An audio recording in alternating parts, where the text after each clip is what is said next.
Hello and welcome to Deloitte Digital Salesforce Belfast podcast, a podcast about the experience of those working in Salesforce. I'm Thomas McCulloch from Deloitte Digital Salesforce based out of Belfast. Hi, I'm Ian Glass and I'm an analyst from Deloitte Digital Salesforce based in Belfast. Today we're talking to Colin McGarrigle, so welcome Colin. If you just want to introduce yourself and tell us a little bit about yourself. Certainly. So I'm Colin McGarrigle. I am the leader of the Salesforce practice here in Belfast. A little bit about myself in terms of my career and how I got here. I am not a lifelong consultant. I only joined consulting 6-7 years ago. I'm in my late 50s, so you can imagine then the length of time that I was not a consultant. My background largely is in actually sales and marketing. It wasn't only until about 2011, 2012, about 10 years ago, that I had really gotten into full-time working in IT systems. And that really was at a time when the firm I was working with, the drinks company, required a new CRM system. And lo and behold, this consulting company called Deloitte came in to help us implement that one. I got to know the people at Deloitte. And in fact, many of them are still here today in Deloitte Digital 10 years later on, and they're good colleagues, good friends of mine. I had always had an interest in computing. When I joined the alcoholic drinks company in 1988, that corresponded to the year where they introduced SAP. And over the years when I was there, I got a lot of knowledge of SAP in terms of procurement, in terms of supply chain management, in terms of compliance, and that gave me a good platform to then spring into Salesforce in 2011, 2012. Going into Salesforce, how was that for you? Was it intimidating? Because I know from my point of view, being quite new to Salesforce and also not coming from a computing background, it can be quite daunting. The thing that got me about Salesforce that was a bit difficult to get my head wrapped around in the early days was the fact that it wasn't an installed program on your computer, and there wasn't a big massive leviathan sitting down in the base of the building computing and churning out all the data. It was somewhere away off in the cloud, which back in 2011, 2012 was just a bit of a strange concept, really. And what was even stranger was the fact that we had these new things called iPads, these portable mobile devices, which could also be used. So that mindset change between what was a computer software application, what actually was it? It wasn't anything which was actually on your computer, it was in your web browser. That really was quite unnerving. It took a little bit of time to get over that. It took a little bit of time to then realize what the benefits of that actually were.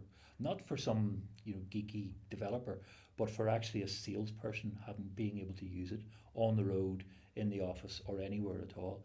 That extreme portability, the web which was developing then, combined with mobile devices, combined with this strange software as a service platform called Salesforce, when you actually saw it in real life and start developing it, that was actually really brought it to life in terms of being something new, something different, and not clunky, very swift, very slick, very usable by normal average people, and made so by good, clever consultants who came in and looked at the actual day in the life of a sales rep and converted this platform called Salesforce into something which was genuinely supportive of them doing their day job.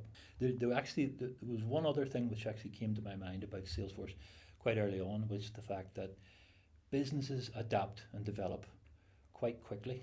So the alcoholic drinks company that I was with, every 2 years or so, that organization got turned upside down. What I had observed over the years was that systems like SAP and the predecessor to Salesforce, which was called Siebel, were not able to be kept up to date.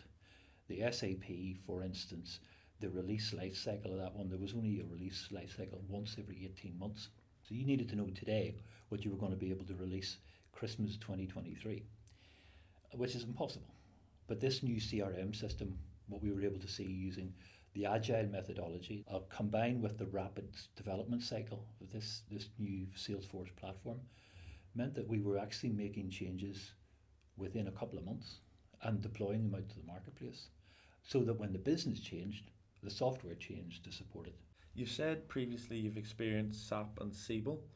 Would you say that ability to change and adapt rapidly would be the main strength of Salesforce over other CRMs? That is a strength, and to be fair to other platforms like ServiceNow, which I've worked with as well, they also can be rapidly developed and deployed. There is, however, a kind of another benefit that I've seen in Salesforce, which is this: traditionally, organizations in whatever industry develop stuff in a very piecemeal manner, and it's a hell of a job trying to connect them. And if you're an ordinary user, you're flicking forward between this application and that application and the other application. What I saw in Salesforce was the capability, through its lots and lots of APIs and lots of integrations, to have a single pane of glass to bring that data together, to unify things like, if I'm a sales rep, I'll need to know the stock levels, I'll need to know the delivery days, I'll need to know the pricing, I'll need to know the promotions, I'll need to know this customer master details. Bringing all that together in one place is no mean feat. And we tried doing it in Siebel, and we tried doing it in SAP, and I just couldn't do it. And this new system on the cloud, which seemed to be able to operate as a single pane of glass, was, and I keep going back to it, a real game changer for the people who had to sell. This was a tool that enabled them. You're talking about change a lot, specifically with Salesforce. How would you say that Salesforce is changing or shaping the computing industry, or even industries that are utilising Salesforce? So this goes back to my point about the ergonomics, the surfacing of all the data. That nirvana, which has been thought about for many years, of just your business on one single page, which is what people have been grafting after for years, and very few have actually managed to do it. By shaping that vision into something which is reality, you're then saying, right, okay, we can actually deliver and measure that delivery of that efficiency gain. And if you can do that and do that in a repeatable way, then I think that's really what's shaping the world of customer service. Because customer service is made up of three things: products, salespeople, and customers.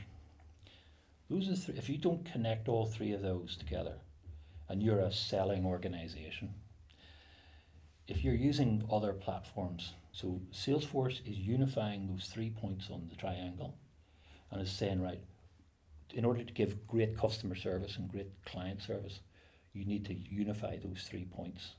And by doing that, Salesforce has actually redrawn or re-benchmarked, in effect, I think, the level of service, the level of sales coverage, which a good organization should have. Being in Salesforce, obviously things are changing all the time, new things coming online and being developed. What, in your opinion, is the next big thing in Salesforce? I would believe that people have talked a lot about artificial intelligence. There is artificial intelligence built into Salesforce. I believe it's come a fair way. I believe, however, we have an awfully long way to go. And that artificial intelligence, and how a platform like Salesforce, which has had a history of groundbreaking kind of capability bolt-ons throughout the years, I believe that if that can truly be built into the platform in such a way that it can be configured easily and used easily by normal human beings, then that will be another step change in how CRMs operate. We've been talking a lot about Salesforce as a whole. Let's look at the Belfast office and how the team within Deloitte are trying to expand, and what visions of the future have you got for the Salesforce team? So what we needed to find, and it's a recent kind of development in the practice, is this: we needed to find a specialism which was in high demand, low in terms of the supply of relevant talent, and was something which was pretty much universally required across across a high proportion of Salesforce programs that we are planning to implement over the next 2 to 3 years. Combine all those factors together with the growing pattern of people in the Salesforce practice. So a year ago, we were down to 4 or 5 people. We're now at 21, and we'll soon be at 25.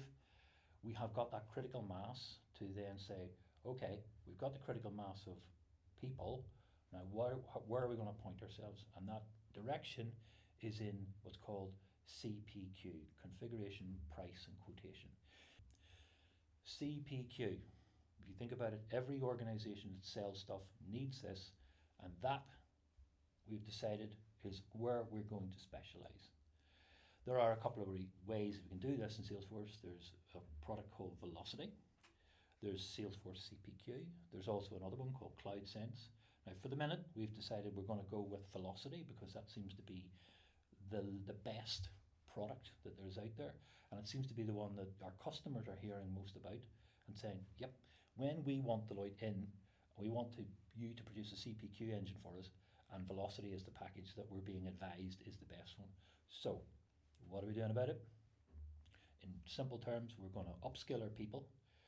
We're going to bid for business via the RFP process, and we're going to start getting hands-on experience in terms of delivering and implementing, both from a functional perspective and a technical perspective. Now, largely, we are a technical practice. We've got some functional requirements, but I think we've got the balance about right.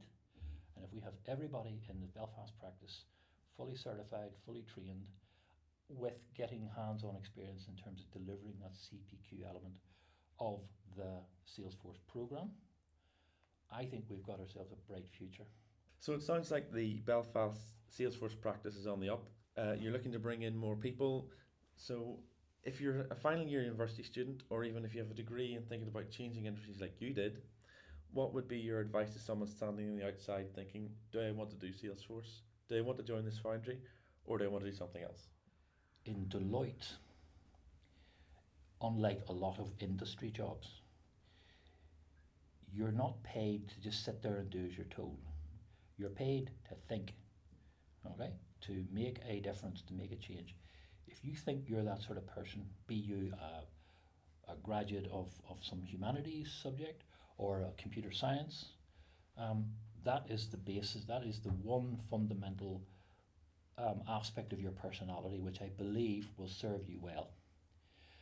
You need to have a bit of get up and go. You need to be able to poke your hand into the fire, pull the coals out and shape it yourself. You need to have that initiative. The second thing then is an ongoing willingness to learn, because we are a technology organization.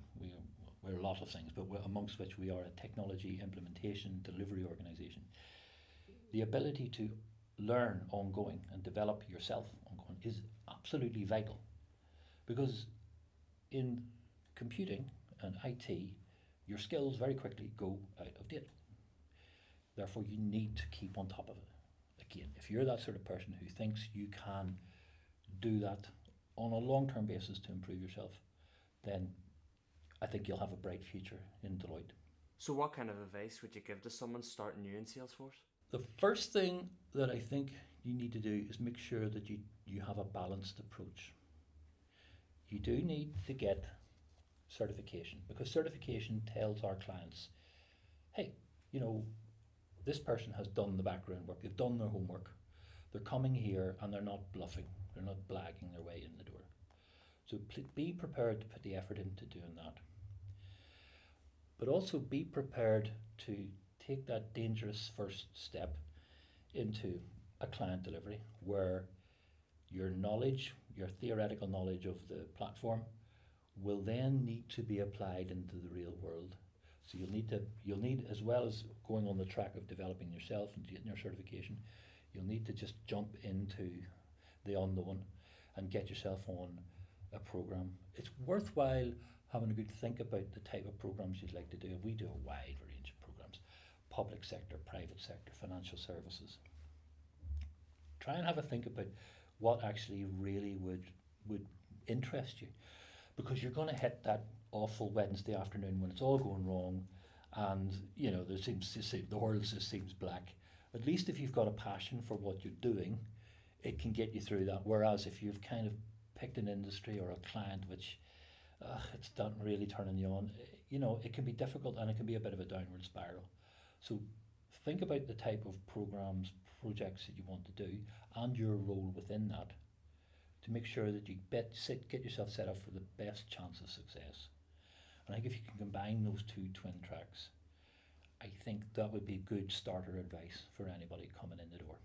Because I even remember when I came in about 6 months ago, and I was a wee bit hesitant about being on the developer pathway, and I remember you saying, give it a go and see what happens.